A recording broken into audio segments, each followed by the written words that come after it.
Hello everyone. Now I think I messed up and last time said that we were on our second last hard week before taper. I was wrong. That was our third last one. Today is our second last one. I messed up, which is a really good thing because we ended up getting sick and losing like a week of training. But it happens. So we have a light week next week because I guess this week because we have the kids like after Monday to Monday. So Strength starting week. tomorrow we do lighter Strength. weeks when we have the kids and harder weeks when we don't. So our next hard week is our last one before taper. But why I wanted to pull out the camera right now is because we are 2.2 miles into this run, right? 2.2 miles, and there's already been some groaning on the uphills. Don't let her fool you. There's been groaning on the uphills. Mine was a whimper. Too That was way more high pitched. too tough to show you. Groans are deeper. As what I was doing was it was way more wide. On the last one, I almost was going to be like, oh, screw it, I'm going to be strong and like run up this uphill. And then I looked at my watch and realized we weren't even to 2 miles yet. And the reason I wanted to show that is because I really want to normalize that. Because if you are not starting your long run that way, you're doing it wrong. Yeah, we did a lot of tire yesterday. Yes, so why are we groaning on the uphills? Because we did hill repeats yesterday. Now we do our hill repeats with a tire. It took us a few years to get to that point. So if you're new and training for your first 100 miler, you don't want to add a tire to your hill repeats. The hill repeats themselves will be plenty. It's just that we plateaued on that and it had to do like 5-hour hill repeats to get the same effect. So instead of doing 5-hour hill repeats, we've scheduled races that require, like even an elite runner wouldn't bother with that. We scheduled some stuff that has too much vert.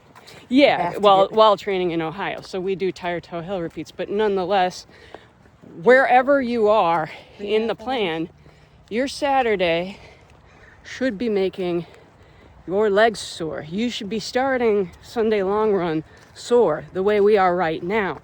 If you're not doing that, you're doing it wrong. You're going to miss the benefits of the plan. Now, as we go along here, hold on, there's my legs have a pass. Sorry, I feel weird talking to the camera when we're passing people.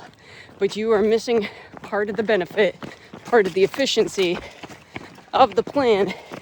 It's destroying your legs the day before a long run that makes this plan work with lower volume. Other plans do back-to-back long runs. We don't need to do that. We don't spend nearly as much time training as some of those other plans do, and those come with higher risk of injury, less efficiency. So anyway, I thought that was important to show. So you notice we were just coming down the hill? We're going this way. Woo, One of the things to do when your legs are really sore at first, it's going to be really hard to come downhill quickly. But if you really focus on little steps and staying as light as you can on your feet, I guess we could have made it. Is what possible. What will happen is you get better at being light on your feet downhill. It'll make it much easier to not burn your quads out, and you'll have much better late races. But it's something you can't learn unless your legs are already really sore. So that's the other thing, is to really pay attention on downhills, not going super fast, but keeping as light as possible and trying to make it feel as light and nice without walking down. So anyway, be huge. Yeah. So now we have about 20 to 23 miles left here to go. And actually, in my experience, even though we start long runs super sore, like usually after about 5 miles or so, we loosen up and have a good in between, and then at the end, we're often like, I mean, yeah, my legs feel a lot like they do around mile 60 or 70 or 100. So this is practice. Sometimes we choose routes where we can't cap out early. All right. Or this is a better endurance through getting lost. We don't actually know this trail. Yeah, we came to new trails so that we could get kind of lost. All right. We'll check back probably at the end. We're 15 miles into our run. Yep. How's it going, Lee? Oh, I love stairs. They're... Wait. It never looks as steep in video and photo. It always looks so shallow. I don't think it is that steep. I think we have tired legs. It's steep. Get out of breath easy. It's steep. My heart rate feels higher than it should. My breathing's high. Oh, and it's like our first hot day. Well, it's probably like 60s, so nice. But it feels hot after our 1 degree winter. Sweaty and hot. Oh. She almost went down. We almost got that on camera. Let's go right. Woo! All All right. right. Big loop. And then we can head back. All right. 18 miles. 18 and a half. More stairs. 18 and a half. More stairs. More stairs. A lot of whining. No, I've switched to groaning Going now. At the bottom of the noises. That's Grunting. Ah. I Whirring. fell down. It's been a tough one. I wish that there was a way to tell my watch the days that I almost fell. The days that I do 10 to 15 miles of tire towing hill repeats, so that on weekends like this, it would stop telling me that I'm losing fitness. Oh, yeah. Because it's going to after this run. Yeah, it sees my hills and it's like, why'd your heart rate hit 170 jogging that slow on this hill? You were practically walking. What the heck? Yeah. Now, I want to point out, like I said, like 18 and a half miles. We've been going for 4.5 hours.